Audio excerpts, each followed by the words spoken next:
Hello, so this is the second Zoom meeting on chapter 10 review, which is on energy. And so we've done question 1 to 4. And so we'll start with question 5. Question 5 here. So if 10 joules of heat is applied to 5.0 gram samples of aluminium, iron, copper, and lead, which substance's temperature will increase the most? And which substance's temperature will increase the least? And so on the right side, you have a table with the specific heat capacity for each of those substances: aluminum, iron, copper, and lead. And so you could find the answer just by looking at those values, but I want to show you also how you can do it by calculating the values of the temperature difference that will happen to those 5 gram samples, if you apply 10 joules of heat. And so the formula is the heat formula, and heat has a variable usually that is Q. Q is representing heat. And then M, it's equal to ms delta T. M is the mass of the sample, S is the specific heat capacity of the sample, and delta T is the temperature change. So we are looking for delta T, right? We're looking for the, temperature difference and see which one is the larger and which one is the smallest. So we need to solve for delta T. And so solving for delta T will mean we will get this formula. Delta T is Q over ms, right? You divide both sides of this first equation by ms, the mass and the specific heat, and you will get delta T equals Q over ms. And so then you can replace Q by 10 joules.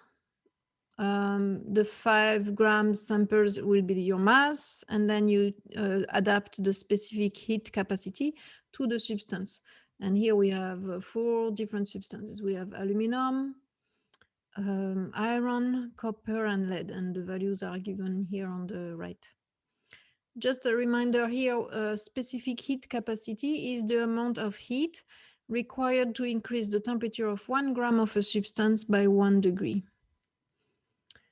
So let's do the calculations then for aluminum, iron, and copper. So aluminum first. So if we do for aluminum, you take delta T of aluminum is going to be Q over ms. Q is 10 joules. The mass is 5 grams. And then the specific heat capacity for aluminum is, as you can see here, 0.895. And the unit is joules per gram and per degree. So that's why we can keep the Q in joules, the mass in grams. They will cancel, right? The joules cancel, the grams cancel. And the degree, the per degree, will move up to the numerator. And when you do this on your calculator, you obtain 2.234. That's the calculator answer.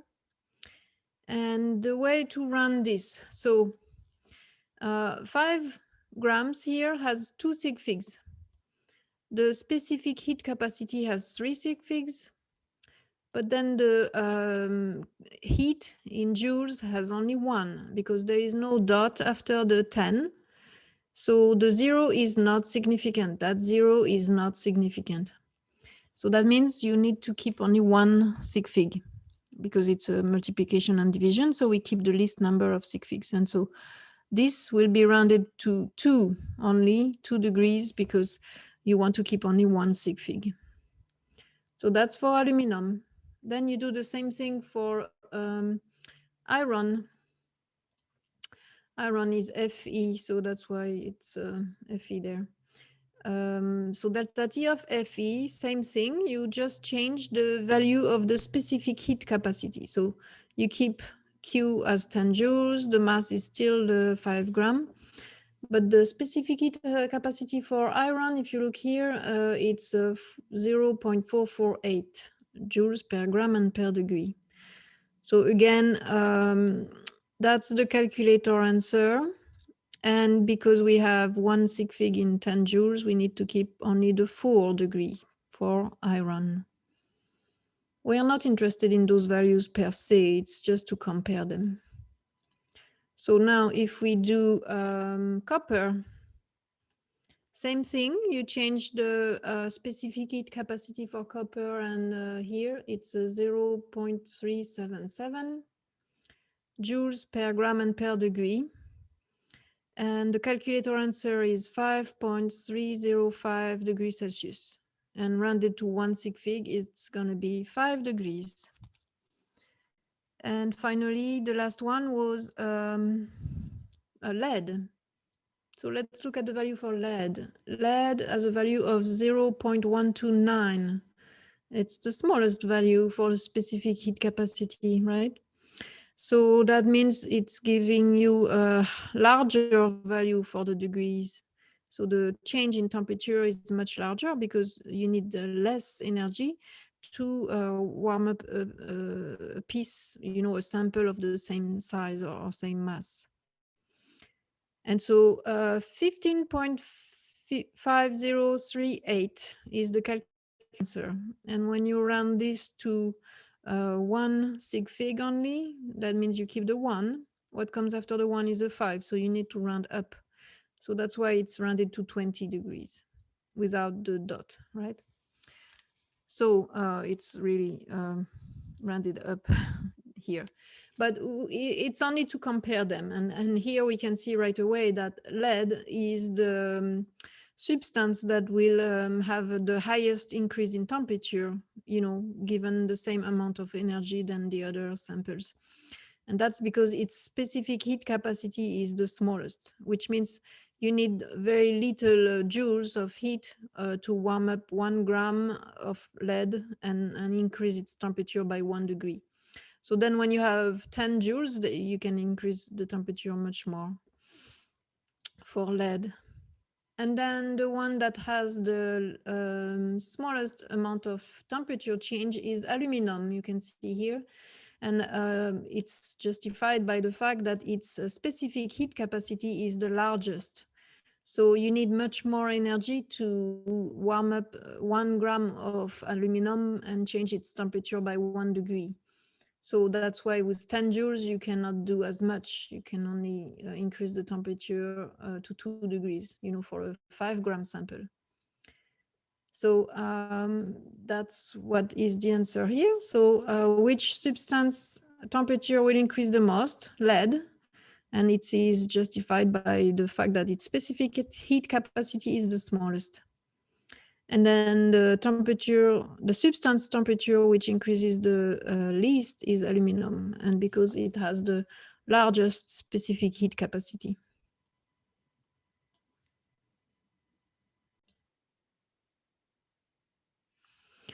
So question 6, how much energy in calories is required to heat 400 milliliters of liquid water from 30 degrees to 100 degrees? So the text doesn't give you that information, but you need to know the fact that density of water, liquid water, is 1 gram per milliliter. This is a very known value, and it would be a good idea to remember it. Density of water is just exactly 1 gram per milliliter. It's actually been set by definition, to be that. So water is a reference after for all other densities. And so we know the density is the mass over the volume, right? It gives you the amount of volume for a given amount of mass. And so why do we need that? It's because here we have milliliters of liquid water that we will warm up from 30 degrees to 100, and we want to know how many calories we will need for that. And we know that our formula, Q equal ms delta T, uses the mass. And here we have the volume. So you want to change the volume into mass, and because the density of water is 1 gram per milliliter, the mass of water will be, so if you take this formula, density is mass over volume, you can get the mass equals density times volume, right? You multiply both sides by V. So mass of water is density times volume. Then you plug in the value 1.00 grams per mole for the density of water times 400 milliliters. That's the volume we have. And of course, it's exactly the same value, 400, but grams now, right? So we now have the mass of water. So that gives us one of the value we need here. We have the temperature difference. So we can calculate the temperature difference now, the delta T. So you take the final temperature, so always the final temperature minus the initial temperature. And I want you to be aware that when you do that, you can have values that are negative, right? And that's normal, that's okay. It tells you instead of increasing in temperature, you have a decrease in temperature. And so here you do 100.0 minus 30.0, and it's exactly 70.0. So I insist on the 0.0 here because we are doing a subtraction, and the rule is to keep the least number of decimal places. And here they each have one decimal place, right? You should not omit those that they are important. So it's precise to one decimal place. So you need to keep one decimal place. So it's not just 70, it's 70.0 degrees Celsius, okay? So that's going to be our delta T. So we have the mass of water, the temperature difference, and we need to find the energy required to heat that mass and increase the temperature by that delta T. So we will need the specific heat capacity, right? Because the formula uses ms delta T, and the specific heat capacity of water is 4.184 joules per gram and per degree Celsius. You can find it here in that table. And for water, you have values for liquid water, solid water, and gaseous water. And notice how these values change quite a lot for solid water and gaseous water versus liquid water. So 4.184 joules per gram and per degree. So we have everything, and now we can calculate the heat using the formula Q equals ms delta T. So Q equal ms delta T. M is 400 grams. S is 4.184 joules per gram and per degree. And then delta T is 70.0 degrees. Notice how grams cancel. There is one in the numerator, one in the denominator. Degrees Celsius cancel. Again, one in the numerator, one in the denominator. And you're left with joules, which is the unit you expect for Q, the heat. The calculator answer is 117,152 joules. And we keep that value because that's not what the question is asking for. It's asking for calories. And this is joules because of the specific heat capacity in joules here. We have joules. However, we need calories, the lowercase calorie. So this is an intermediate answer, and we do not round intermediate answer. This is very important to not round intermediate answers. So we need to change those joules to calories. And so let me show you here. We have in this reference document, you have the equality between calorie and joules. 1 calorie is 4.184 joules. And be careful, it's the calorie with the lowercase c. It's not the calorie with the capital C. So let's use the fact that 1 calorie is 4.184 joules. So then we can change the Q. So take the Q in joules multiply by the conversion factor such that the joules are on the bottom, so that you cancel the units of joule, and you're left with calories on top. When you do that in your calculator, it happens to be exactly 28,000 calories. So it's just an exact value here. So are we done? We need to pay attention to sig figs and notice how my value in joules has the 7 underline, and that's not random. That's to show how many sig figs we should keep from what was given. You know, the mass or milliliters were given with a decimal point shown there. So that means 3 sig figs, you know, 400 with 3 sig figs. The specific heat capacity has 4 sig figs, and then the temperature 3 sig figs. So the least number of sig figs is 3. So that's why the 7 is underlined here to show that if we were to run this intermediate answer, we would stop at the 7. But you do not round intermediate answers. You only round at the end. And here when we round, so this is the calculator answer here. We need to round it to 3 sig figs. And how it is written now, it only shows 2 sig figs. So we need to,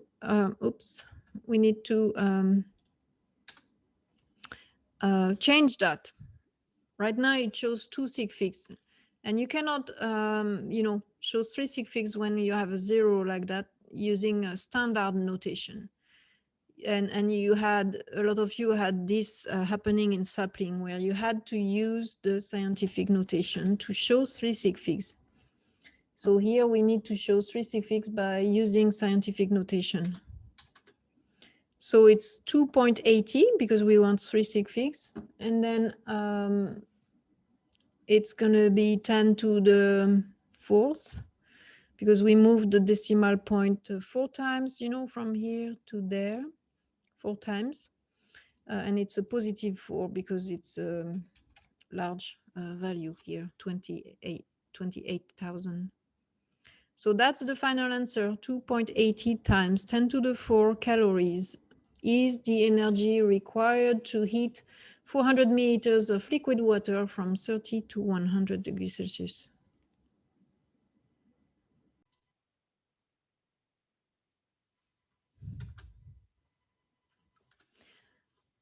So question 7, if the same amount of energy calculated in the previous question was used to heat 400 grams of copper instead of 400 grams of water, now it's copper, with a final temperature of 850 degrees, what was the initial temperature of copper? So we need to use the same amount of energy calculated above, right? So that's why I need to rewrite those values. So in joules, it was 117,152 joules, or 2.80 times 10 to the 4th calories. So we want to use those values. And instead of having water, then we have copper. And we have the same mass, 400 grams of copper. So we have Q, we have M, the mass. We know it's copper, so we know its specific heat capacity. And so we want to find the initial temperature of copper because we are given the final temperature. So let's see what's, yeah, so mass of copper is given here. Do I have the specific heat capacity? Yes, specific heat capacity of copper, you know, from the table above here. If you take a quick look, 0.377. So we have all these, and we are looking for the initial temperature, you know, within the delta T. We're given the final temperature. So final temperature is TF equals 850 degrees Celsius. So we will use the fact that Q equal MS delta T, and delta T here is changed into TF minus TI Tf for final temperature minus Ti, the initial temperature, right? Because the delta T, that's what it represents. And we have everything. We have Q, we have M, S, and Tf, but we are looking for Ti, just Ti. So we need to solve for Ti and change this equation so that we have Ti isolated. So you keep delta T here, and if you divide both sides of the equation by Ms, you will get Tf minus Ti equals Q over Ms. And now we want to get Ti by itself. So let's move it so that it's positive. So if we add Ti on both sides of this equal sign, we'll have Ti, sorry, so Ti is on the right side now. And we have Q over Ms plus Ti, and the Ti minus Ti on the left side cancelled, and you have Tf by itself. And we want Ti, so we need to remove the Q over Ms from the side where Ti is. So it's going to be moved on the other side and become subtracted. So that's why the final version of the equation you want to use is this. Ti equals Tf minus Q over Ms. So we have all our values. So let's plug in the values because everything is in the proper units to be put together. So because of the specific heat of copper, we will use the joules. We will use this value for Q, the joules. Okay, so let's do that. So Ti is Tf minus Q over Ms. So Tf is 850 degrees Celsius. The Q is 117,152 joules. M is 400 grams. And then S for copper is 0.377 joules per gram and per degree. So you can see here that the joules cancel and the grams cancel, and you're left with degrees Celsius. And degrees Celsius is in the denominator of the denominator. So it's like being in the numerator. So this whole thing will become a temperature in degrees Celsius. So let's calculate that. And it's, so first, before you do the subtraction, you want to calculate this value, this whole value of the joules divided by the mass and the specific heat. And it's the calculator answer is 776.870. So some people may forget that they need to subtract that from 850. So don't forget that it's to be subtracted from the 850, the final temperature. And when you subtract 776.870 from 850, you get 73.13. That's the calculator answer. So that's the temperature initial of copper. And here we are doing a subtraction. So we need to pay attention to the least number of decimal places or the least precise digit. Here you see there is 3 decimal places, but here in 850 with the dot, there is no decimal places.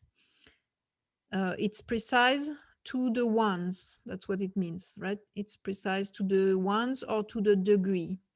So you need to keep the precision to the degree. So you cannot have the 0.13 here. So you need to run this and stop to the degree, to the ones. So it's going to be 73. Because what comes after the 3 is a 1. So you need to run down. So it's going to be just 73 degrees Celsius. So that's the initial temperature of copper using the same amount of heat, the same mass of the sample. But you know what changes between water and copper is the specific heat capacity. And the specific heat capacity of copper is almost 10 times smaller than is even more than 10 times smaller than the specific heat capacity of water. And so you see that the fact that you need much less energy to warm up the piece of copper, then you reach this 850 degree for copper, while you only reached 100 degree for water. Well, except that they didn't start with the same initial temperature. You actually need to compare the temperature difference, the delta T. And so let's have this here. So notice how the same amount of heat, so you know those 117,152 joules, apply to the same mass of substance, 400 grams, will change the temperature of water by 70 degrees only. You know, we went from 30 to 100, so 70 degrees of difference, compared to 777 degrees for copper, right? It's a huge difference. It's multiplied by 10 for copper. And this is due to the fact that the specific heat capacity of water is about 10 times more than the specific heat capacity of copper. Water is a substance that is requiring a lot of energy when you want to change its temperature compared to more conductors, you know, like metals. Metals are easy to warm up. They don't require as much energy, but water requires a lot.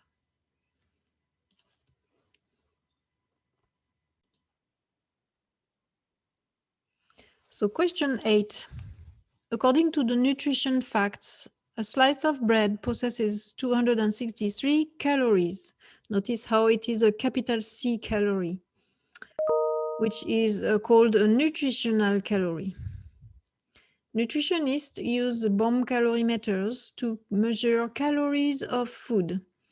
Let's say there was 500 milliliters of water at 20 degrees initially in the calorimeter before the slice of bread was burned. So what must have been the final temperature of the water for the slice of bread containing 263 calories? So for you to understand what's going on, you know how nutritionists calculate, you know, calories of food. Let's look at the calorimeter.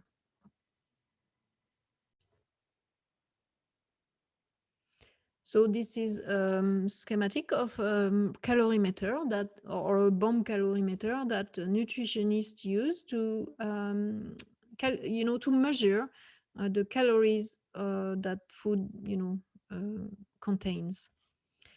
So you see inside, completely inside, there is the sample and it's represented in yellow. So that would be, for example, your slice of bread would be placed in there in what is called a still bomb. That's why it's called a bomb calorimeter.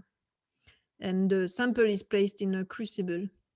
And then there is ignition, an ignition coil and ignition wires, you know, dipped in there to start the burning, start the combustion, because to find out the amount of calories that the food contains, you have to burn it. And it's the heat released by the burning of the food that will be captured. And it will be captured by the water that surrounds that still bomb. So let me finish here. For the still bomb, you also need oxygen in there.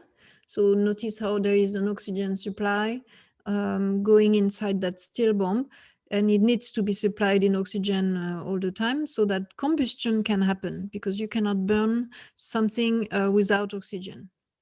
So you have oxygen, the sample, and then the ignition coil to start the burning. And this is well sealed and placed completely submerged in water. You see how it's surrounded by water. There is a stirrer to homogenize the temperature of the water. There is a thermometer to know the temperature of the water. And so before you start the burning, you need to know the amount of water, the mass of water that is contained in that calorimeter. And you need to know the initial temperature of water. So once you have those two measures, you can start the burning of the sample. And so it will take a while to burn. And all the while that it's burning, the temperature will increase inside that calorimeter, right? And the steel will transfer the heat to the water that surrounds it. So the water will capture all the heat from the steel bomb. And the heat from the steel bomb comes from the combustion of the sample. And at some point, the combustion will stop and you will reach a maximal temperature. So the maximum temperature reached, you want to record it. And that's it. Once you know your maximum temperature, you have all the information needed to calculate the energy of the food. Because the energy of the food that is released by the burning of the food is completely captured by the water. There is a complete transfer of energy from the food to the water surrounding the steel bomb. And so because of that, then you can calculate the amount of energy released by the food by, calculating the amount of energy gained by the water. So if you know the mass of water, you know the specific heat of water, and you know the delta T, the change in temperature of the water, then you can calculate the heat that the water absorbed. And that heat that was absorbed by the water corresponds to the heat released by the food. So let's put this into practice with those data. So the water we have in the calorimeter is 500 milliliters exactly. The temperature of the water was 20.0 degrees Celsius initially. And we already know the amount of heat that the bread released. So what we want to find out is the temperature, the final temperature of the water that allowed us to find this amount of calories. So remember how the density of water is 1 gram per milliliter. So those 500 milliliters of water correspond to 500 grams of water. So we have the mass of water. Let's see. So water is known to have a specific heat capacity of 4.184 joules. But we also know that 1 calorie, and lowercase c here, 1 calorie is 4.184 joules. That's what relates those two units. So that means when we know that the specific heat capacity of water is 4.184 joules per gram and per degree, that means if you replace these 4.184 joules, it's 1 calorie. 1 calorie with the lowercase c. So the specific heat capacity of water is also this value, 1 calorie per gram and per degree Celsius. It is actually exactly that value because it has been decided to be that by definition. So that's the definition of the calorie. So we will use this because it's going to be easier since we have calories there. So we have nutritional calories, right? Capital C calories. And we know that between, and again, you can find that in your document here. 1 nutritional calorie is equal to 1,000 lowercase c calories. So if you use that, then we can change the 263 nutritional calories into regular calories. And that's going to be our Q of the bread, right? The heat released by the bread. So the heat released by the bread is 263 nutritional calories. So let's change that to lowercase c calories by multiplying by 1,000 calories divided by 1 nutritional calorie. The capital C calories cancel, and you're multiplying 263 by 1,000, and it's 263,000 calories. So we will use this value for Q. This value for the specific heat capacity. We have, we said earlier that the density of water is 1 gram per milliliter. So 500 milliliters of water are equal to 500 grams of water. So we have the mass, the S, the Q, and we are looking for delta T, but the TF, right? So let's write the formula. Remember how we are calculating, or we have the heat released by the bread, but it's been captured by the water. So we are using the mass of the water, the specific heat capacity of the water, and the change of temperature of the water. And all of this is energy that was absorbed from the, the bread. So we will isolate for delta T. And delta T, let's say that it's TF minus TI of water, right? And we are looking for TF. So again, solving for delta T, we have TF minus TI equals Q over MS.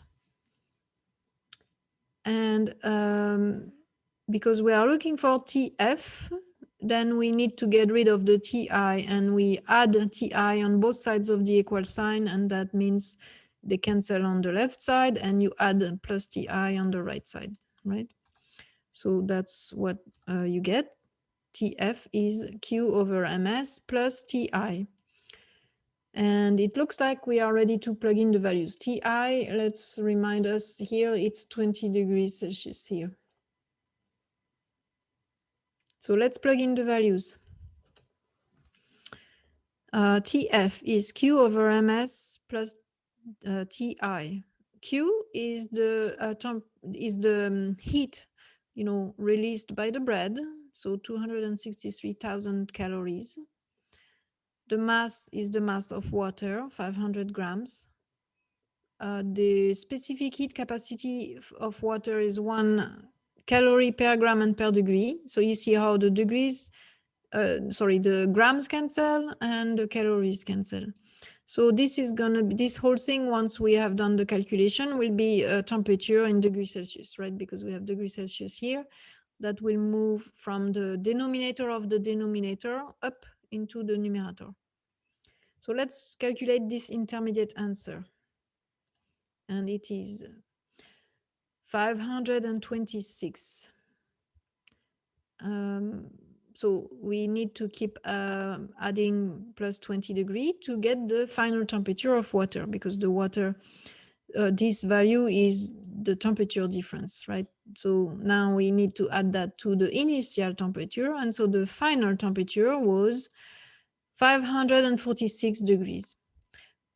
Here we apply the rule of the least amount of decimal places. 20 has 1 decimal place. This value here is precise to the ones or to the degree. So we need to keep the value of TF to the degree. So that's why it's rounded to 546 here.